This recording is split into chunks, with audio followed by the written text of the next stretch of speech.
नमस्कार मित्रांनो, विषय असा घेतलेला आहे उन्हाळ्यामध्ये गाभण शेळ्यांची कोणती काळजी घ्यायची हे विषय आपण घेतलेला आहे.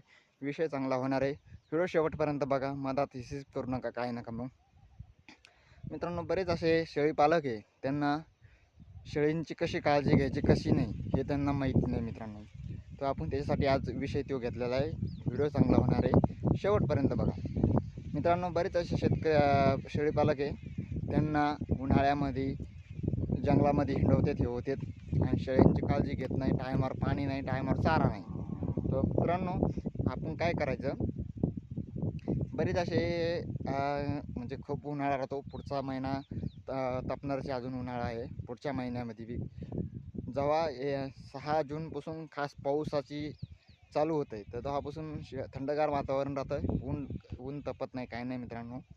त्याच्यामुळे काय करायचं आपण, 11 वाजले, 11 ते 3 वाजे लोक शेळ्यांना गार सावली बघायची. लिंबाचं झाड, जांभळीचं झाड बघायचं गार, तिथे शेळ्यांना सावलीत न्यायचं, सुरक्षित तिथं ठेवायचं आणि टायमावर चारा हे करायचा, टायमावर पाणी पाजायचं. जेणेकरून आपली शेळी चांगली राहते. गाभण शेळ्यांना जेवढी तुम्ही काळजी घ्याल तितकं आपलं चांगलं राहतं मित्रांनो, सुरक्षित राहतं. पोटातलं पिल्लू पीक सुरक्षित राहतं. तर काय राहतं, काही शेळी पालक असे, तर त्यांना कशी काळजी घ्यायची कशी नाही हे त्यांना माहीत नसतं मित्रांनो. पण कसं असतं, जेवढी आपण काळजी घ्याल आपली मरजड होत नाही मित्रांनो. ऊन तपतं, ऊन तापल्याच्यानंतर खूप ऊन लागतं. आता बी कोण बघा कसं आहे कसं नाही, तुम्हाला तर बघा वाटत असेल उन्हाळा, आता ऊन कसं चालू आहे, कडक ऊन तापलेलं आहे मित्रांनो.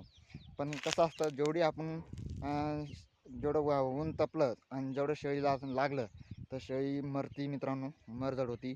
आणि दुसरी गोष्ट म्हणजे आपल्या शेळींची ताप येते. ताप आल्याच्यानंतर दवाखाना करणं लागतो. वेळेवर दवाखाना करायचा, गोळ्या औषधी द्यायच्या, जेणेकरून आपली पोटातलं पिल्लू आणि शेळी दगावत नाही मित्रांनो, मरण पावत नाही.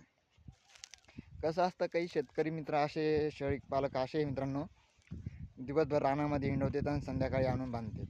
मग ते त्यांच्याकडे दुर्लक्ष करते. दुर्लक्ष केल्याच्यानंतर शेळी आपली हे होती आणि त्यांच्याकडे लक्ष नाही दिलं तर शेळी मरण पावती, हे होती, ताप येते, बिमार पडती, चारा खात नाही, काय नाही. मग आपली नुकसान होती मित्रांनो, दुहेरी नुकसान होती मित्रांनो. दुहेरी म्हणजे कशी, शेळी बी आणि शेळीतलं पोटातलं पिल्लू बी मरण पावते. त्याच्यामुळे आपण आपलं जसं होईन, जितकी आपण काळजी घेईन तितकी आपला फायदा होईल. तुम्ही जेवढा आपला फायदा होईल तितका आपण हे करायचं मित्रांनो. जेणेकरून आपण 3 ते 5 वाजे लोक म्हणजे 2 घंटे शेळ्या मस्त हिंडवायच्या आणि 7 नंतर 8 वाजता सोडायच्या. 8 ते 11 वाजे लोक शेळ्या बी हिंडवायच्या मित्रांनो. आणि मस्त गार सावली बघायची आणि तिथे सावलीत मस्त झोपायचं आणि शेळ्यांना बसवायचं, हे करायचं मित्रांनो, जेणेकरून आपली शेळी सुरक्षित राहते मित्रांनो.